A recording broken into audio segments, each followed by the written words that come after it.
আজকে এত বড় একটা আকার ধারণ করার পরেও আন্দোলনটা চুপসে গেল। কেন চুপসে গেল? এখানে কোথাও না কোথাও গিয়ে ওই যে উৎসবে মেতে উঠুন, সবাই উৎসব, সবাই কিন্তু নিজেকে প্রচুর ভালোবাসে। আমরা যতই দেখাই না কেন আমরা ওই মানুষটার জন্য অনেক বেশি চিন্তিত, অনেকটা।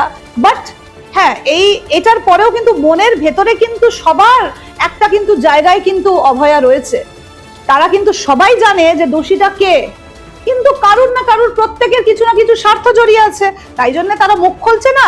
ইদার মুখ খুলতে চাইলেও হয়তো তারা সামনে প্রকাশ্যে আসতে চাইছে না। আন্দোলন হলেও there was lack of leadership, I think. একটা প্রপার গাইডেড লিডারশিপ ছিল না, আন্দোলনটা টুকরো টুকরোতে ভেঙে গেল। সেটাও একটা কারণ, বিরাট বড় কারণ। কারণ এখানে কিছু কিছু মানুষ নিজেকে হাইলাইট করার জন্য, নিজেকে প্রকাশ্যে আনার জন্য অনেক রকম কাজ করেছে। যারা এই জিনিসটাকে ধামাচাপা দেওয়ার চেষ্টা করেছে তারা পুরস্কৃত হয়েছে, টলি পাড়ার থেকে হয়তো